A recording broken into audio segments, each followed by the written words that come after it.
जी, ये जानकारी मिली अभी कि उन्होंने वैक्सीन फ्री कर दी है दोबारा। जी।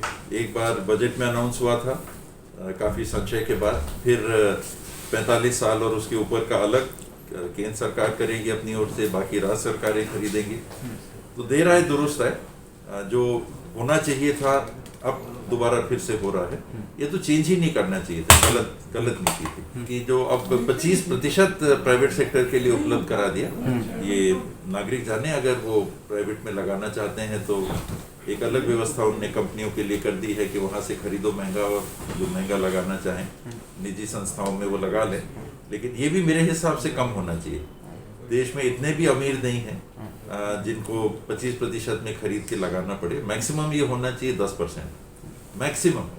अगर जिनकी आय हम मान के चलें कि 2 लाख से ज़्यादा है या 3 लाख से ज़्यादा है या 5 लाख से ज़्यादा है, जो इनकम टैक्स करदाता है मान लीजिए, उनको भी लें तो समझ में आता है। बाकी देश के नागरिकों के लिए तो केंद्र सरकार को निःशुल्क उपलब्ध करानी चाहिए। 25% मुझे कहने में अटपटा लगता है क्योंकि आखिर हमारे देश के प्रधानमंत्री हैं, लेकिन लगता है कि उनका दृष्टिकोण है कि देश में कुछ हुआ ही नहीं था।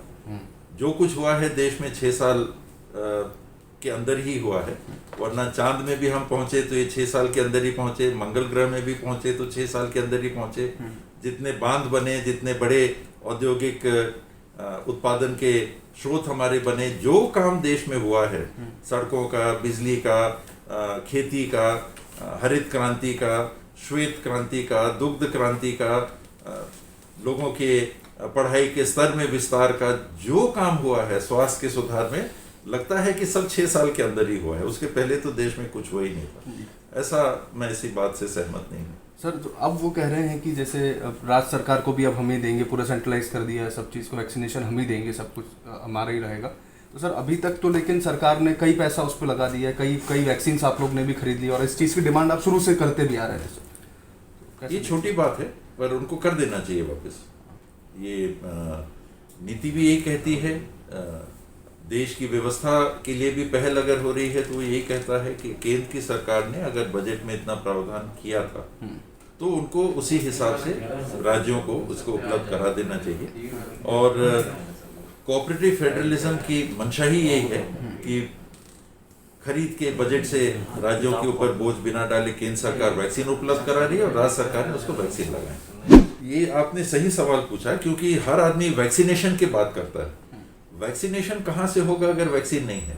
पूरे देश को, पूरे देश के मीडिया को, मैं तो चाहूँगा पूरे देश के विद्वज्जन, पूरे देश के जनप्रतिनिधि केवल एक बात करनी चाहिए कि हम वैक्सीन कैसे उपलब्ध कराएं। वैक्सीन उपलब्ध हो जाएगी तो वैक्सीन लगाना तो बहुत छोटी बात है, तुलनात्मक कुछ भी नहीं है वैक्सीन लगाने में। आप वैक्सीन उपलब्ध कराने के लिए पूरा अपना योगदान सुनिश्चित करिए, जिसको कहते हैं सरल भाषा में दिमाग लगाइए। पूरा दिमाग उसमें लगना चाहिए। बहुत देरी हुई है उसमें। ये 6 महीने पहले, जैसे मैंने कहा, ये काम चालू हो जाना चाहिए। सर तो अब जो मोदी जी ने जो आज जो किया उसको सर कैसे देखते हैं सर? देर है दुरुस्त है, ये तो तोड़ना ही नहीं था। उदाहरण के लिए ये बात आती है, राज्यों ने कहा, किस राज्य ने कहा? छत्तीसगढ़ ने कहा क्या? जहाँ तक मुझे याद है वैक्सीन की घोषणा हुई थी कि तैयार हो गई है वैक्सीन, उसके पहले से राय जो हमेशा व्यक्त की है वो ये की है कि एक व्यक्ति को खरीदना चाहिए, क्योंकि 10 जगह खरीदी होगी तो मारामारी होगी, भागा दौड़ी होगी, व्यवस्था टूट जाएगी। जो कि हुई, और जो हुई वो होना ही था, क्योंकि वैक्सीन उपलब्ध ही नहीं है। तो उस स्थिति में एक जगह से ही वैक्सीन खरीदी जानी चाहिए थी और वितरण करने के बाद में काम वैक्सीनेशन का राज्य सरकारों को करना चाहिए था। ये होता कोऑपरेटिव फेडरलिज्म। पर ये तो मनमाना फेडरलिज्म चला कि जब मन आए तो वैक्सीन का घोषणा कर दिया, जब मन आया तो हमने वापस ले लिया। कभी कहा कि राज्यों ने, उस समय अगर राज्य सहमत थे तो आज क्या हो गया? केंद्र की सरकार ऐसे निर्णय थोड़ा ना लेती है कि 2 लोगों ने आपकी आलोचना कर दी तो आपने कहा कि चलो हमारी आलोचना कर रहे हो तो खरीदो, खुद खरीदो।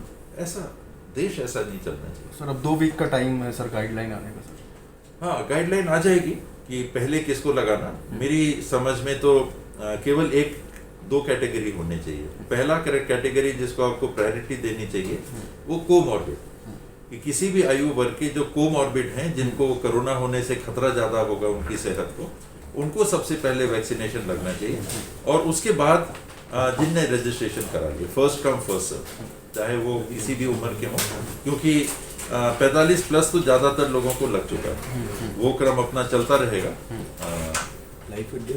बाकी अगर आप काट के करना चाहेंगे तो फिर 18 से ऊपर वाला नहीं रह जाएगा, फिर वो 30 से ऊपर होगा, फिर 20 से ऊपर होगा, फिर 18 वाले होगा, फिर वो टूट के फिर हो जाएगा। ये चलेगा सिलसिला। ये तो 200 से ऊपर वैक्सीन कैंडिडेट्स हैं जिनका शोध विश्व में हो रहा है, उसमें से कुछ वैक्सीन्स के लिए जो एडवांस स्टेज में हो या जिनको जो जैसा उचित समझ रहे हो, तो वो प्राइवेट मैन्युफैक्चरर से देश में, क्योंकि वैक्सीन बनाने की क्षमता विश्व में काफ़ी बड़ी मानी जाती है, सबसे बड़ा वैक्सीन बनाने का देशों में भारत गिना जाता है, तो उस हिसाब से वैक्सीन यहाँ बने, ये संभावनाएं बनी रहती हैं। तो कहीं की भी तकनीक हो, कहीं से भी कुछ आ रहा हो, लेकिन वो मेड इन इंडिया ही हो जा रहा है, तो ठीक है, चलेगा, सब कुछ चलेगा। लेकिन वैक्सीन उपलब्ध कराने में जो पहले हमको करना चाहिए था, 6 महीने पहले जो हमको करना चाहिए था, वो अब हम कर रहे हैं।